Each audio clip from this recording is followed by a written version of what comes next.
এই যে এটা একটা গিয়ার হুইল,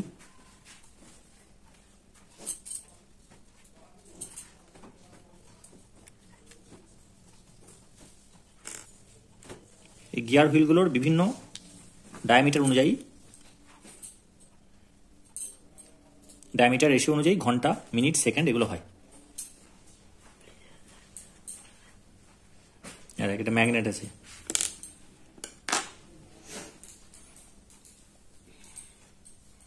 বুঝতে পারছিস?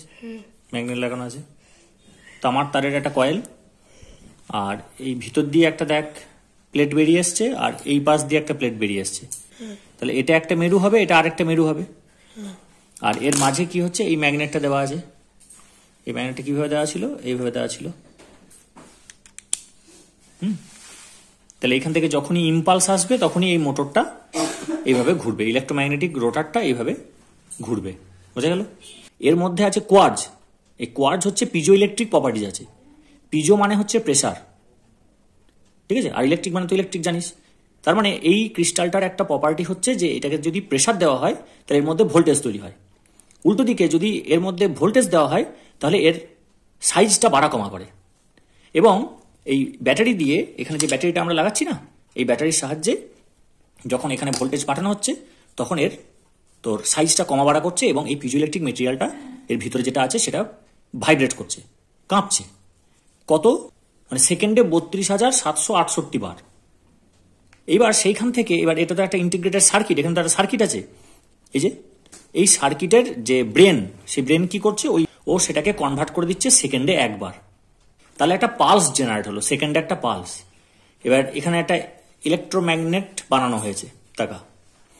এই যে ইলেকট্রোম্যাগনেটটা বানানো হয়েছে, এটার এই দিকটা একটা পোল হবে, আর এরকম করে ঘুরে একটা এসেছে, তাহলে এদিকে আরেকটা পোল হবে।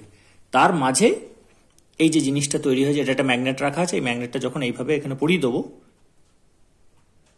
ওই যে সেকেন্ডে ওটা 32,768 বার কাঁপছিল, সার্কিটের মধ্যে ঢুকে কি করলো, ওটাকে একবার করলো সেকেন্ডে। ঠিক আছে? তাহলে সেকেন্ডে আমি একটা পালস জেনারেট করলাম। ওই অঙ্কটা ওখানে ওকে শেখানো আছে, প্রোগ্রামিং করে শেখানো আছে সার্কিটকে। এবার ওই পালসটাকে এই ইলেকট্রোম্যাগনেটকে খাওয়ালো এবং সেটাকে অ্যাম্পলিফাই করলো। কারণ ওই পালসের যে ইলেকট্রিক সিগন্যালটা, সেটা এটাকে, এই মোটরটাকে ঘোরাতে পারবে না। সেটাকে অ্যাম্পলিফাই করার পর এই ইলেকট্রোম্যাগনেটের সাহায্যে এইটাকে ঘোরানো হলো। এবার এইটা কি হবে, সেকেন্ডে একবার করে এরকম করে ঘুরবে, কটকট করে ঘুরবে। তারপর এই যে পরপর জিনিসগুলো আছে, গিয়ারগুলো, এই গিয়ারগুলোর সাহায্যে সেগুলোকে সেকেন্ড, মিনিট, আওয়ারে কনভার্ট করা হবে। এটা হচ্ছে মেকানিজম।